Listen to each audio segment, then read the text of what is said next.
오늘은 진짜 힘들었으니까 한 잔 정도는 괜찮겠지. 내일부터 끊으면 되지 뭐. 이 말 얼마나 자주 반복하셨나요? 그러다 다음날 아침엔 또 후회하시죠? 이번엔 진짜 끊는다.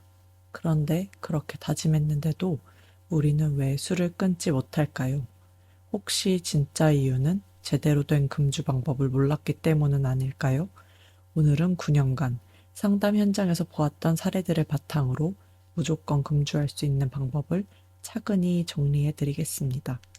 상담을 하다 보면 정말 많은 분들이 이렇게 말씀하세요. 저도 술이 몸에 안 좋은 거 알아요. 끊어야 한다는 것도 알고요. 근데 이상하게 밤만 되면 또 생각이 나요. 그 이유는 사실 단순합니다. 술이 어느 순간부터 우리한테 그냥 습관이 아니라 감정을 처리하는 방식이 되어버렸기 때문이에요. 스트레스 받으면 술, 외로우면 술, 억울하면 술, 잠이 안 와도 또 술.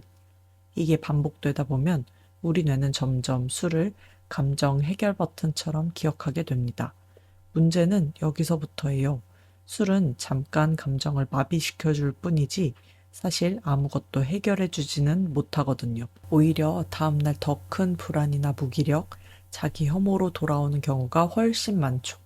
술 마신 다음날 괜히 더 예민해지고 이유 없이 마음이 가라앉았던 경험 다들 한 번쯤 있으실 거예요.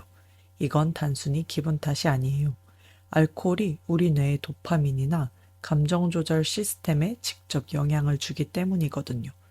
처음엔 기분이 좋아지는 것 같지만 시간이 지날수록 오히려 감정 회복력 자체가 떨어지게 되는 거죠. 상담 현장에서 만났던 한 청년 내담자분이 계셨어요. 처음엔 친구나 동료들이랑 어울리면서 시작된 술이었거든요. 그런데 어느 순간부터 혼자 마시는 시간이 늘어났고 점점 블랙아웃이 잦아지셨대요. 결국에는 출퇴근 같은 기본적인 사회생활조차 버거워지고 낮밤이 완전히 바뀌어버린 채로 술에만 의지하는 일상이 반복됐어요. 이분이 저한테 하셨던 말이 기억에 남아요.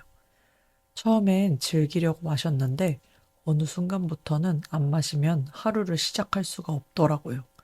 술이 어느 순간부터 즐거움이 아니라 그냥 하루를 견디는 도구가 되어버린 거죠. 또 다른 중년의 내담자분도 계셨어요. 이분은 어렸을 때부터 자기 감정이나 마음을 누군가에게 표현하는 게 굉장히 어려우셨다고 하더라고요. 교제하실 때도, 결혼 생활을 시작하실 때도, 배우자분께 자기 이야기를 제대로 꺼내본 적이 거의 없으셨대요. 그렇게 안에 쌓이기만 한 감정들이 결국 술로 흘러가게 된 거예요. 가족분들이 다 도와주려고 하셨고 본인도 입원 치료까지 잘 마치셨거든요. 그런데 퇴원하고 나서 다시 일을 시작하시고 현실에 부딪히다 보니까 상담이나 단주 프로그램에 참여하기가 어려워지셨어요. 그러면서 또 자연스럽게 술로 돌아가게 된 거죠. 두 분 다 감정을 다른 방식으로 풀어본 경험이 없으셨던 거예요. 그래서 가장 쉽고 빠른 방법인 술이 자꾸만 손에 잡혔던 거고요. 사실 이건 정말 많은 분들이 비슷하게 겪고 계신 일이기도 합니다. 흥미로운 건요, 금주에 성공하신 분들은 단순히 참기만 하지 않았다는 거예요. 오히려 공통적으로 했던 행동이 두 가지 있었습니다. 첫 번째는 내가 왜 술을 마시는지를 알아차린 거예요. 진짜 술이 마시고 싶은 건지 아니면 외로운 건지, 인정받고 싶은 건지, 그냥 그날의 스트레스를 풀고 싶은 건지, 스스로를 한번 들여다보기 시작하신 거죠. 두 번째는 술 대신 다른 루틴을 넣은 거였어요. 퇴근하고 술 마시던 그 시간을 산책이나 가벼운 운동, 독서, 드라이브, 감정일기, 따뜻한 차 한 잔, 이런 행동들로 조금씩 바꿔나가신 거예요. 처음엔 당연히 어색하죠. 그런데 우리 뇌는 반복되는 행동을 새로운 습관으로 받아들이기 시작합니다. 특히 운동은 금주에 정말 큰 도움이 돼요. 몸이 회복되는 걸 직접 느끼고 잠이 깊어지고 아침 컨디션이 달라지기 시작하면 그때부터 자연스럽게 이런 마음이 올라오거든요. 내가 나를 더는 망치고 싶지 않다는 그런 마음이요. 술을 참는 게 아니라 술 말고 다른 방식으로 나를 돌볼 수 있다는 걸 몸으로 알게 되는 순간 사실 그때부터 진짜 변화가 시작됩니다. 자, 그렇다면 실제로 가장 효과적인 금주 방법은 뭘까요? 많은 분들이 의외라고 하시는데요. 핵심은 술을 참는 게 아니라 술 생각이 나는 그 순간을 어떻게 관리하느냐예요. 예를 들어 술 생각이 올라오면 일단 밖으로 나가보세요. 아니면 배부터 든든하게 채우거나 탄산수나 따뜻한 차로 입을 달래는 것도 좋아요. 누군가에게 연락해서 잠깐 말을 걸어도 되고 손이 심심하지 않게 다른 걸 만져도 됩니다. 지금 감정을 짧게라도 글로 적어보는 것도 굉장히 도움이 돼요. 이 행동들이 왜 중요하냐면요. 음주 충동은 사실 그렇게 오래 가지 않거든요. 아무리 강한 충동도 일정 시간만 지나면 자연스럽게 약해지는 경우가 많아요. 그런데 많은 분들이 그 충동이 올라오는 짧은 순간을 못 견디고 바로 술로 연결해버리세요. 그래서 정말 중요한 건 의지가 아니에요. 그 순간을 넘길 수 있는 다른 행동. 그게 핵심입니다. 그리고 이건 꼭 기억해 주셨으면 좋겠어요. 한번 실패했다고 끝난 게 절대 아닙니다.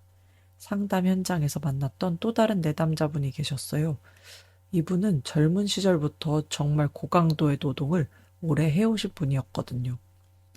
몸을 갈아 넣으면서 일하셨는데 옆에서 챙겨주는 가족이나 지지해주는 사람이 거의 없으셨어요.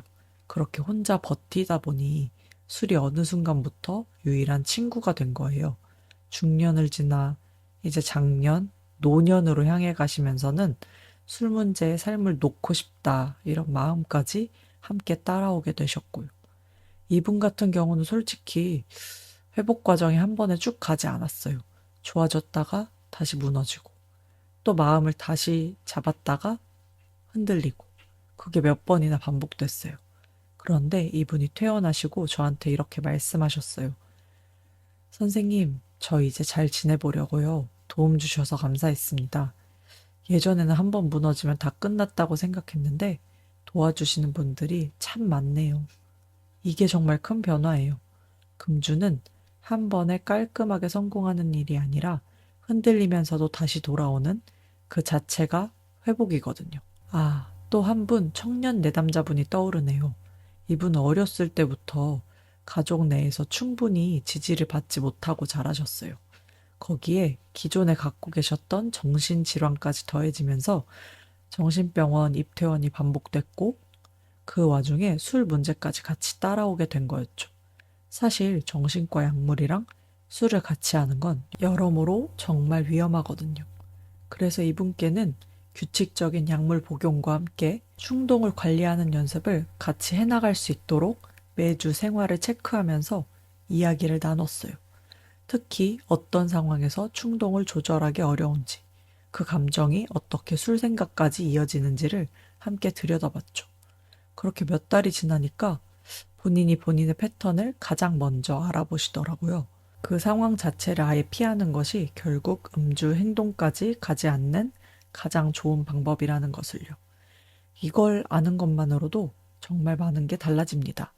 나는 역시 안 되나 보다가 아니라, 아, 내가 이런 상황에서 흔들리는구나를 알아가는 시간. 그게 진짜 회복의 시작이에요.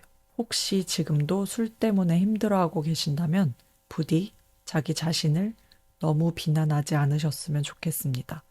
술은 단순한 습관이 아니라 어떤 분에게는 외로움이었고 하루를 버티기 위한 방법이었고 아무도 몰랐던 마음의 신호였을지도 몰라요. 이제는 조금씩 다른 방식으로 나를 돌보는 연습을 시작해 보실 수 있어요. 오늘 하루만이라도 술로 감정을 덮어버리기보다 내 마음이 지금 무엇 때문에 힘든 건지 잠깐만 들여다봐 주세요. 금주는 단순히 술을 끊는 일이 아닙니다. 내 삶의 주도권을 다시 가져오는 과정이거든요. 오늘도 자기 자신을 포기하지 않고 이 영상까지 찾아오신 여러분을 진심으로 응원합니다. 오늘 내용이 도움이 되셨다면 구독과 좋아요로 함께 해주세요. 시청해주셔서 감사합니다.